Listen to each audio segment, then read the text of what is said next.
Parashat Shoftim. Quand, arrivé dans le pays que l'Éternel ton Dieu te donne, tu en auras pris possession et y seras bien établi, si tu dis « Je voudrais mettre un roi à ma tête », à l'exemple de tous les peuples qui m'entourent, tu pourras te donner un roi, celui dont l'Éternel ton Dieu approuvera le choix. C'est un de tes frères que tu dois désigner pour être ton roi. Tu n'auras pas le droit de te soumettre à un étranger qui ne serait pas ton frère. Seulement, il doit se garder d'entretenir beaucoup de chevaux et de ne pas ramener le peuple hébreu en Égypte pour en augmenter le nombre. L'Éternel vous ayant déclaré que vous ne prendrez plus ce chemin-là désormais. Or, quand il occupera le siège royal, il écrira pour son usage, dans un livre, une copie de cette doctrine en s'inspirant des pontifes descendants de Lévi. Deutéronome 17. Le traité Sanhédrin va traiter du problème de la nomination du roi. Israël a reçu l'ordre qu'en prenant possession du pays d'Israël, il pourra alors désigner un roi. Cette mitzvah est en bonne place parmi les 613 commandements. Toutefois, il est difficile de comprendre alors l'opposition farouche du prophète Samuel à la nomination du premier roi des Hébreux, Saül. La problématique se résume ainsi. Qu'est-ce qui est déterminant ? Le texte de la Torah, tu pourras te donner un roi, ou le texte du prophète Samuel qui manifeste son désaccord avec l'aspiration populaire. Tous nos sages sont unanimes pour dire que l'intronisation du roi est en soi une chose nécessaire. Seul Abrabanel contre tous proclame que la royauté n'est pas une chose nécessaire. Abrabanel reprend un à un des arguments avancés par les partisans de la royauté.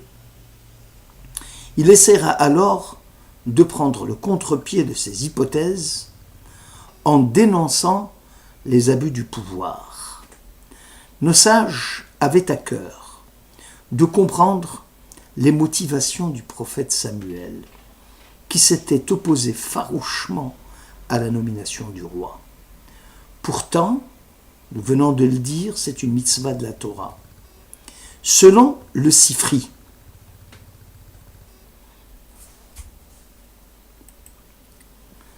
l'antagonisme de Samuel provient du fait que le peuple d'Israël voyait dans la nomination d'un leader un chef qui favoriserait le culte idolâtre au sein du peuple.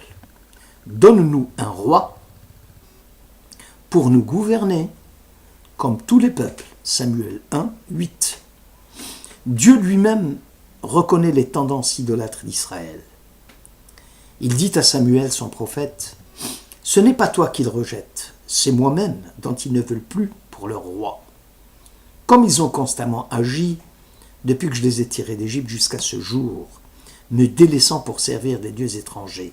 Ainsi agissent-ils encore sous tes yeux. » Samuel 1, 8. Abrabanel rejette cette hypothèse, car, dit-il, si la chose est exacte, pourquoi va-t-il accéder à leur demande ? Le Seigneur dit à Samuel, défaire à leur demande, donne-leur un roi, ou encore, demain à pareille heure, je ferai venir à toi un homme du pays de Benjamin, et tu l'oindras comme étant le chef de mon peuple Israël, et il délivrera mon peuple de la main des Philistins. Samuel 9. But de la monarchie est donc le salut du peuple, et non l'idolâtrie, dit Abrabanel. Selon le Tosefta, rapporté dans le traité Sanhédrin 20, la désapprobation du prophète Samuel proviendrait de la mauvaise intention prêtée au peuple, qui souhaitait un roi à l'instar des nations, et non dans un but d'accomplir une mitzvah. Abravanel rejette cette argumentation en soutenant que la Torah elle-même stipule dans les mêmes termes la nomination du roi. Je voudrais mettre un roi à l'exemple de tous les peuples qui m'entourent, Deutéronome 17. La troisième proposition avancée par le RAN est celle de demander à un monarque qu'il soit en même temps un juge. Si le peuple souhaitait un roi, il n'avait pas à définir les compétences de celui-ci. Le pouvoir judiciaire est laissé à la seule compétence des juges, et non au monarque. Abravanel rejette aussi cette théorie, en affirmant que le monarque était au-dessus de ses sujets, qu'il exerçait son pouvoir au nom des sujets qui autorisent son exercice par le pacte social. C'est au souverain et nul autre que lui que le pouvoir a été confié. Il est le garant de l'ordre et de la sécurité.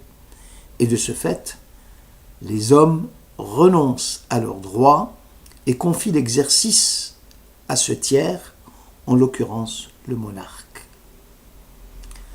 La théorie de Nachmanide, développée dans la section Vaïchi, rapporte que la désapprobation de Samuel a pour origine le rejet du prophète de Dieu et de son pouvoir de juge.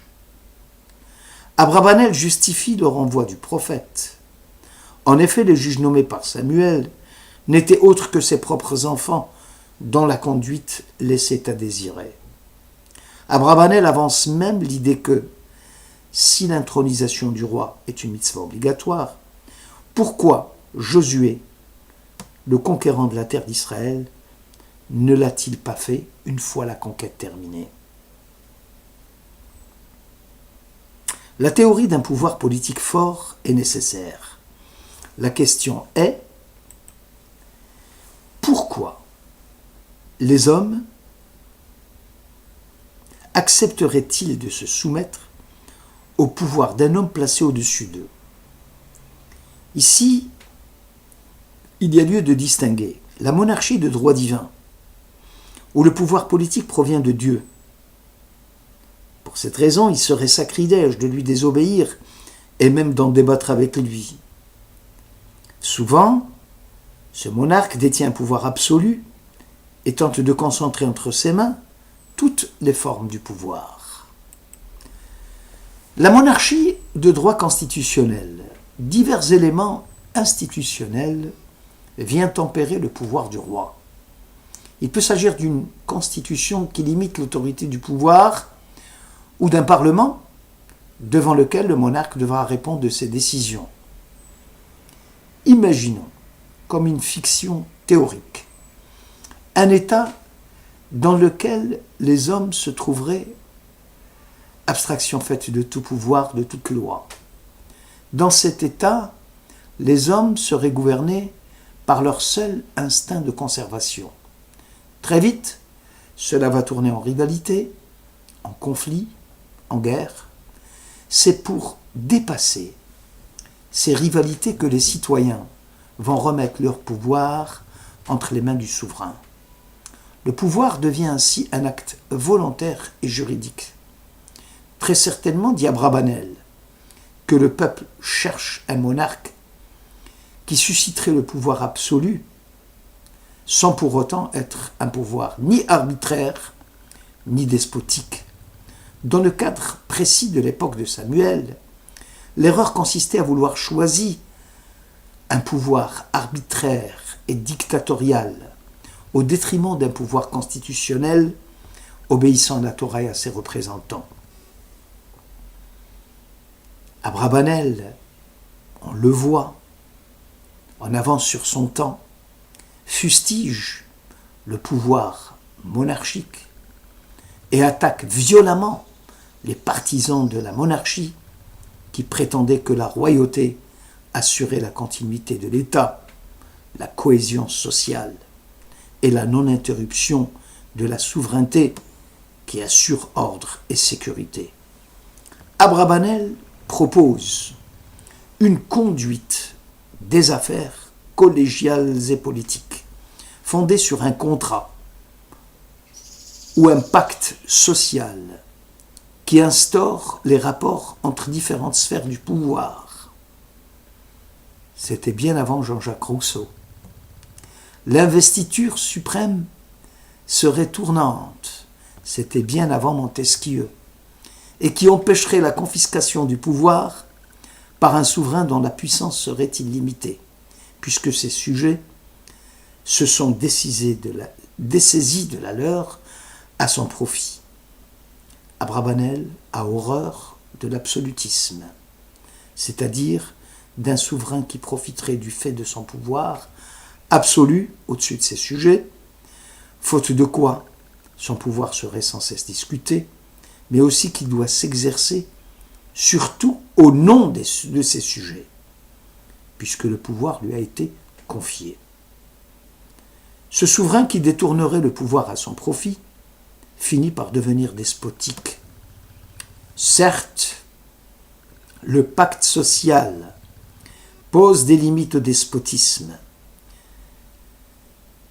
Ainsi, un souverain qui mettrait en péril la vie de ses sujets romprait l'acte qui le relie à son peuple, et ce dernier, au nom du droit à la vie, peut recouvrer le droit naturel de se défendre et de se défaire de l'arbitraire. Les propositions faites par Abravanel sont au cœur des questions qu'aucun démocrate ne peut éluder. Quelle part d'obéissance le pouvoir peut-il légitimement exiger sans outrepasser son droit ? Quelle part de liberté les hommes vivant en communauté peuvent-ils légitimement réclamer sans menacer la paix civile ? Abravanel cite en exemple Venise, Genève ou Florence, qui à son époque jouissaient d'un pouvoir collégial et étaient réputés pour leur sens de justice et de droit.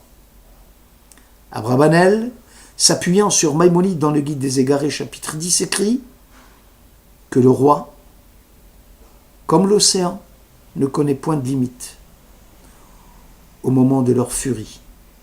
Tout celui qui s'y exposerait mettrait sa vie en péril.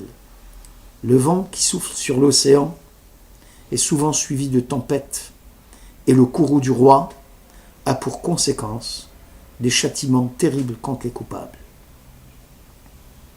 En réalité, il n'y a rien, dit Maïmonide, à gagner à confier l'organisation de la cité, du gouvernement des affaires publiques, du système législatif qui régit cette organisation et de la répartition des pouvoirs entre les mains d'un seul homme, en l'occurrence le monarque. En réalité, le monarque n'a été intronisé que pour exercer le pouvoir dans l'intérêt général. Situé au-dessus des individus et des groupes, il prétend arbitrer leurs différends ou régler les conditions de leurs accords. Mais cette position, qui en garantit la justice et le droit, est aussi celle qui fait peser la menace d'une scission entre gouvernant et gouverné. Tout monarque tend à user du pouvoir au-delà de ce pourquoi il lui a été confié. Aucun pouvoir n'est légitime s'il ne permet la libre expression des désaccords et une opposition.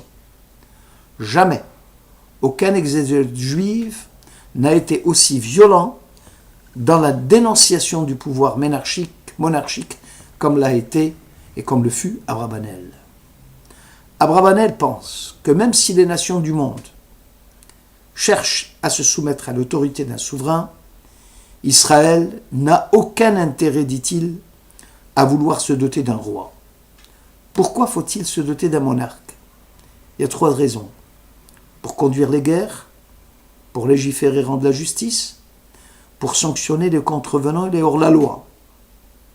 Cela, dit-il, reste valable pour les nations du monde qui n'ont pas reçu le message du Sinaï. Or, Israël est un défi à la souveraineté de n'importe quelle valeur créée. Le moi, l'État, le monarque. Le judaïsme qui cherche à insérer le profane dans le sacré et l'humain dans le cadre du divin, n'a que faire du pouvoir absolu, du despote. Le judaïsme déteste la force quand elle est aux prises avec la justice. Il vomit la puissance quand elle n'est pas accompagnée de pureté morale. Être juif, c'est renoncer à toute allégeance au faux Dieu. Pour diriger les combats d'Israël, n'est-il pas écrit dans Deutéronome 33 « Heureux es-tu Israël, qui est ton égal, peuple que protège le Seigneur, bouclier qui te sauve, et aussi le glaive qui te fait triompher. Tes ennemis ramperont devant toi, et toi tu fouleras leur hauteur. » Concernant la législation, il n'y a rien à ajouter ni à retrancher au message de Dieu. La foi juive est fidélité profonde à l'événement sacré du Sinaï. Dieu s'est engagé et Israël s'est engagé. Enfin, le roi, qui symbolise le pouvoir ou la faculté d'exercer une domination en vue d'obtenir des actes qu'on n'aurait pas adoptés spontanément, et ce grâce à la forme la plus terrifiante, comme le pouvoir de vie ou de mort sur les individus, cela aussi est évoqué dans le traité Sanhedrin 46, où il est stipulé clairement que le Beth-Din, tribunal rabbinique, peut utiliser la contrainte, parfois au-delà de la stricte justice, pour se faire respecter. Toutefois, si la force est un adjuvant nécessaire au pouvoir, son usage en Israël est réglé et exceptionnel. Oui, l'Éternel est notre juge. L'Éternel est notre législateur. L'Éternel est notre roi, et à lui nous lui devons le salut. Isaïe 33. Abravanel cite alors la liste des rois dévoyés d'Israël et de Juda, qui furent à l'origine de tous les malheurs d'Israël, alors que les juges d'Israël furent loyaux, honnêtes, dont la conduite morale est irréprochable. Abraham Heschel écrivait dans Dieu en quête de l'homme, la tentation d'adorer ce qui en impose est profonde dans nos cœurs. Celle d'ériger en idole des choses auxquelles nous tenons. Il est facile d'adorer ce qui est illustre. Il est difficile de percer la mascarade de la condition et de l'être humain. Merci de votre écoute.